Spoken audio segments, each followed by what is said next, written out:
সকলোকে আমি আমাৰ এই নতুন ঠাইখিনিৰ পৰা নতুন ঠাই চৰকাৰী মডেল চৰকাৰী আদৰ্শ স্নাতক মহাবিদ্যালয় বৰচলাৰ পৰা আপোনালোক সকলোকে আদৰণি জনাইছোঁ আৰু আপোনালোকক জনাব পাই সুখী হৈছোঁ যে এই বৰ্ষৰ পৰা 2025-26 শিক্ষাবৰ্ষৰ পৰা স্নাতক 4 বছৰীয়া পাঠ্যক্ৰমত নামভৰ্তিকৰণ চলি আছে আৰু ইতিমধ্যে 100তকৈও অধিক ছাত্ৰ ছাত্ৰীয়ে আসনৰ বাবে দাবী জনাই বা আবেদন জনাই আমাক কৃতাৰ্থ কৰিছে।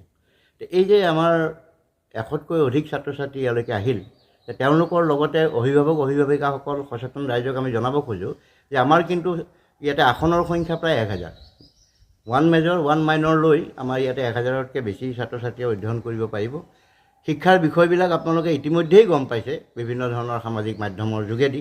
তথাপিতো কওঁ, ইংৰাজী, অসমীয়া, সাইক'লজি, মাছ কমিউনিকেশ্যন আৰু জিঅ'গ্ৰাফী এই 5টা বিষয়ত এই বছৰৰ পৰা ইয়াত শিক্ষাবৰ্ষ আৰম্ভ হ'ব আৰু অভিজ্ঞ শিক্ষক, আন্তঃগাঁথনি যথেষ্ট উন্নত বিজ্ঞানসন্মত ছাত্ৰী নিবাস আছে। ইয়াতে সম্পূৰ্ণভাৱে এটা পৰিৱেশ পাব ছাত্ৰ ছাত্ৰীসকলে, এটা সকলোফালে এটা সেউজীয়া পৰিৱেশৰ মাজত মহাবিদ্যালয়খন অনুষ্ঠিত হৈছে। অসম চৰকাৰৰ এই যিটো চিন্তা যে প্ৰতিটো সমষ্টিতে এখন কলেজ দিয়াৰ এই চিন্তাৰ সুবাদত এই কলেজখন স্থাপিত হৈছিল।